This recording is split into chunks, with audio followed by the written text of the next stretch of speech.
Alright guys, well, welcome back to No Reviews. This is going to be about Subnautica Below Zero. Why? Because I just finished the game, so I'm going to review it. Before I get into the video, I just want to say thank you guys for the support for that whole series. We are like, well, let me do math here real quick. I had to pull out the calculator, 69 subscribers away from hitting 1,000. So if you guys aren't subscribed, it'd mean the world to me. If you guys want to subscribe, help me reach this milestone. But anyways, let me quit my yapping. Let me get into the video. Alright, Subnautica Below Zero. What do I think about it? I jumped into Subnautica Below Zero basically right after the original one. There was only a week in between both games, so I finished Subnautica. Next week I was already playing Subnautica Below Zero. The original Subnautica was still very much fresh in my mind, and I will say what you expect from Subnautica Below Zero is pretty much what you end up getting. If you enjoyed the first Subnautica game, you enjoyed the whole crafting, the whole thing where you're basically underwater for like 90% of the time, you're gonna enjoy Below Zero. Mainly because a lot of that stuff is carried over. Below Zero very much feels like a DLC or an add-on to the original game. It doesn't really feel like its own standalone game at times because so much of the original Subnautica is ported over to Subnautica Below Zero. A lot of the crafting stuff that you make, a lot of the different materials that you end up finding, a lot of that same exact thing. So if you enjoyed the first Subnautica, you're most likely going to enjoy Below Zero. Now let me get straight into what I thought were the pros of Subnautica Below Zero. So just like the first game, Subnautica Below Zero, I feel like they definitely ramped up how good the environments look and all of the fauna. So we got biomes out here. We got like the bridge, like twisted bridges or whatever they're called. We got the crystal caves. We got that big blue open section where the vent garden is at. We got like the end game type area with the whole red ruby stuff. All of it looks very, very, very cool, and that's something that this developer team I've noticed very much excels at. They are good at making an environment look very pretty and cinematic. So there are going to be times where you're just going through water. It's just dark water in front of you. You can't see much in front of you, but then you get into this very beautiful looking biome. All of a sudden you're just in a giant place with a bunch of reefs and plants and all this like fishes going past your screen, this and that. It's very nice because it makes exploring a lot more rewarding because you feel like you have a reward at the end of going through all of that black murky water. So that's really nice. They did a good job with that. As for like the creatures and stuff, again, they usually kill it with the designs. So things like the jellyfish or the eye fish, I forgot what they were called, but they have like a giant eye in the top and they're all electric and stuff, so they look really cool. The ice worm, I wasn't expecting something like the ice worm to exist in this planet, but the ice worm is there and it's a very cool concept. The shadow leviathan, and even things like Alan, when you finally see what his body looks like, it's a very cool looking design that it's like very cyberpunk-esque. So they really killed it with all of that, and that's something that I knew I wasn't really gonna have a problem with this game because again, just like the first one, they do an amazing job with their environments. They do an amazing job making new fishes and stuff like that. It seems like Unknown Worlds, I think that's who ended up making this game. It's something they've got in the bag, something they don't got to worry about. Just like how I said that they brought over a lot of different things from the first game, things like, you know, the oxygen and your health and thirst. One thing that I did like how they added was the whole temperature aspect. It did make the game refreshing for a bit, so you do have to worry about oxygen and all this other stuff, but there's also points where you have to go on land and you have to conserve your temperature. So if it goes below zero, you die, which, you know, the name of the game is Below Zero. So I'm glad they didn't just make it just the hunger, just the thirst, just the oxygen. I'm glad they added in a new one just to keep things fresh from the first game. As for the story of Below Zero, I will say there are parts that I really did enjoy. Things like the beginning, just the complete intro where you're just crash landing onto the planet. Yes, I know the first game you also crash landed, but it was kind of just like you're inside the pod. You didn't really see much. Everything was just flashing red and you just like, you know, fell and everything caught on fire and you blacked out. In this game, you're very much conscious for a lot of it. So you're up there in space, crash landing down with meteors. There's music swelling around you. It's all very cinematic, very dramatic. It really shows you what you're in for. Things like Margaret, that she came back from the first game, and I like how they expanded upon her actual story of how she survived. Margaret, she was killed by a Reaper, or at least we thought she was, only for us to find out that she was alive and well in this one. So it was cool seeing some sort of survivors, to know that you weren't alone. You know, you end up finding Margaret, it's very much a shock that you actually have someone alive with you because you're usually used to just you being alone on the planet, but Margaret's there. She doesn't play a giant role in the story. She is a part of the story and she does push the story forward, but I wouldn't say say it's that much of an impact. It's much more of like a, hey, this is what happened. This is how I killed the Reaper and I survived. I didn't hate that part. I did kind of enjoy it. Margaret's a badass. She did tame a giant Arctic creature. So hey, all props to her. As for the ending of the game, the whole phase gate part was very, very cool to go through. Having to go through all the space and stuff, going through all the multiple wormholes, and finally eventually making it to the world of the architects. We're finally at their homeworld. Now, I will be honest, I do wish that we're able to see more of that architect world. The most we got to see of it was like a little bit of like buildings and stuff, and then a whole bunch of clouds. It looked like we're in heaven, like architect heaven, to be honest. That was pretty cool. I did enjoy that whole part of the game, but I do wish that we're able to see more of the architect planet. Now, let me just switch sides here, and let me tell you about all the cons and stuff that I had with the game. Now, I will be completely honest, I did not enjoy this game as much as I did the first one. Like I said before, how a lot of the stuff is very much copy and pasted between the first one and this one. That is a good thing for some things. It's good because you're familiar with a lot of the stuff. There's not much hand holding, and there's not much stuff that you really have to get used to. A lot of the stuff that you're crafting is the same exact material as the first game. Now, that is a good thing,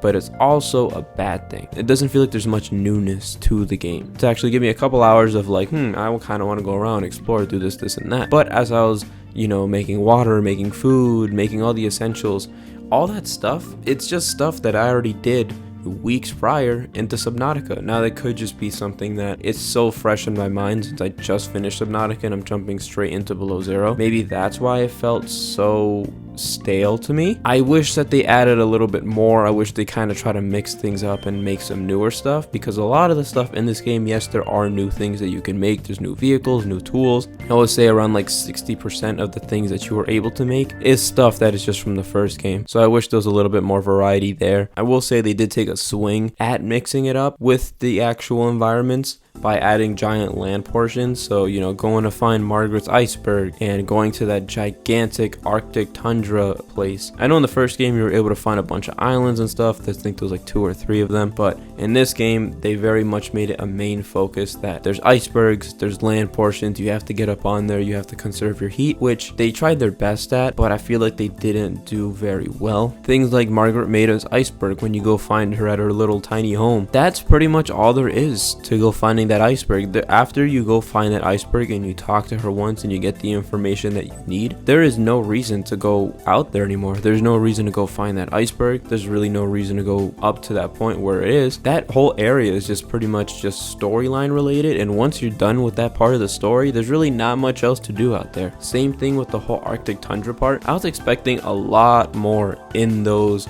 actual walkable areas. There's a bunch of different caves and stuff which are cool to explore, because that's where the ice worms are actually tunneling through, and you can find things like alien parts and ion cubes, and you can find materials and stash boxes, all these other things. While it is cool for the very first part of it, once you find everything there in that giant Arctic tundra point, now let me tell you, this is a very big actual location of the map, but there's very few to find. Once you find everything there, you're pretty much done with that section again, and it just turns into a giant empty landmass that you're just basically, if you don't have the snowsuit, or if you don't have a vehicle like the prawn suit to keep you warm, there's really no point of exploring that whole section, because you're not really exploring that section. You're really just looking for cave to cave. You're basically just running from cave to cave. You're not like, oh, let me go check over here, let me go check over here. No, it's just like, all right, I'm leaving this cave, I have to go find another cave. To me, it kind of felt like frantic. I didn't want to keep just having to find more.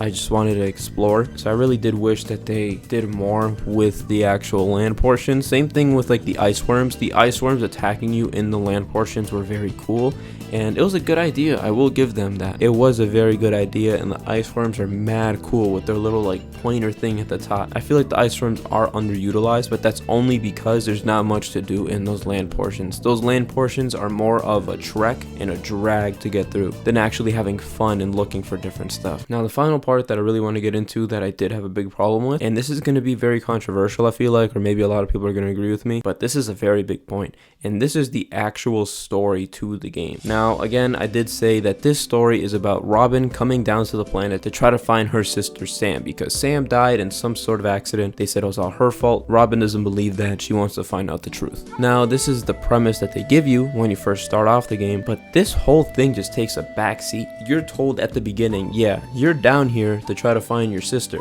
You're down here to trying to find out what happened to her. Is she still alive? Is she actually dead? That's your whole premise for coming down. And then all of a sudden, this whole main plot opens up where you're helping out an alien AI who gets stuck in your head, try to build the body. And the stuff with your sister gets pushed way to the back. Like, you are literally able to finish the game without even finishing the part where you finish your sister's story. Like, the sister story becomes a side plot, even though that was the main reason that you come down here, which I didn't really like, because Alan's whole thing was cool. Yes, building a body for an architect and an alien species is very cool. That was actually really cool, especially his whole design and everything. He looked dope as hell. I came down there to find a sister, and now I'm helping an AI, and that AI isn't exactly a person that I have sympathy for or I empathize with. I didn't really care for Alan. The game didn't make me care for Alan enough. Same thing for Robin and Sam. Robin as a main character, I didn't really care for Robin. I know I should have technically, because in the first game, you don't even talk to your main character. Your main character is a silent protagonist. He never says a word. And I felt more for him than I did for Robin. Robin, I didn't know her backstory. I didn't know her relationship with her sister. I didn't know what kind of family she had or what her life was like back on Earth or wherever she's from in the future. Yes, she was like talking and stuff, and I actually had a person who I can give a name, but it just didn't resonate me. Same thing with Sam. Why should I care about Robin trying to find Sam when I don't really know what the relationship is like? Sam is only mentioned and I only hear from her in the PDA, but I don't really know her as a person. The whole story of Below Zero, I can see what they were trying to do and make it more narrative based, where you have an actual main character and you have other characters that you actually meet up with. And you know, I applaud them for that. Not that they did a terrible job at it, but I just enjoyed the first game's vibe more. The first game, it was very much just like you're on a new planet, you are scared, you are terrified, you don't know what to expect whenever you enter these new biomes and these new places. You want to try to find out, are there any survivors? And there's a bunch of different drop pods where you can listen to the PDAs and just like piece together little bits of information to find out that you are the only one left alive. It's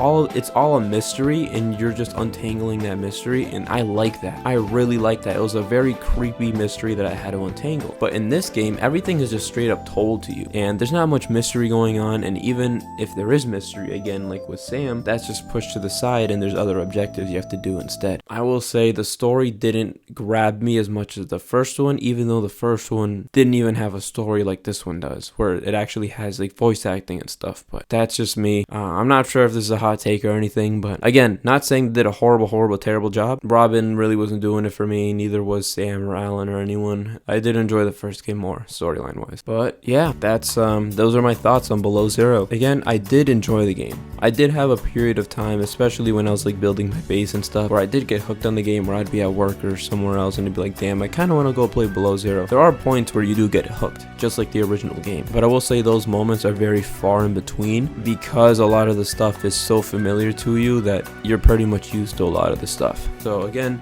it's not a terrible game, and it's not a great game. It's a good game. It's a fair game. Will I recommend people to play it? Yeah, go ahead. If you like the original Subnautica, that's pretty much what you're going to get in Below Zero. To me, at least, it's going to be on lesser of a scale. There's going to be less scary moments. There's going to be more talking and stuff. There's more story, if that's what you're into. If you want more of a story-driven game, Below Zero is for you. But yeah, I mean, if you like just adventure survival games, go for it too. But overall, I do want to say, you know, a big thank you to all for watching my series. Big shout out to the developers of the game. You guys did a great job at making a giant world and everything. I'm really looking forward to your guys' next title. Again, I don't know if it's going to be Subnautica 3 or Subnautica 2 or Subnautica something with a different title. I'm not sure. But I'm looking forward to whatever you guys put out, and I'll make sure I play it on the channel for you guys whenever it comes out. My rating, what would I give this game? Out of 10, I think I would give Subnautica Below Zero a 6.5 out of 10. It had a lot of good. It did have some bad that did lower the rating quite a bit. 6.5 out of 10, that's what I would give it. Again, I just want to say thank you guys for watching. Next video coming up should be the start of my series, The Forest. So if you guys want to tune into that, it's very much appreciated. Leave a like if you guys are excited for that, and leave any comments about what you guys feel about my review, about my series, anything, what you agree with, what you disagree with. Let's start a conversation in the comments. So I'm looking forward to seeing what you guys say, but that's pretty much it. I will see you guys in the next one. Peace.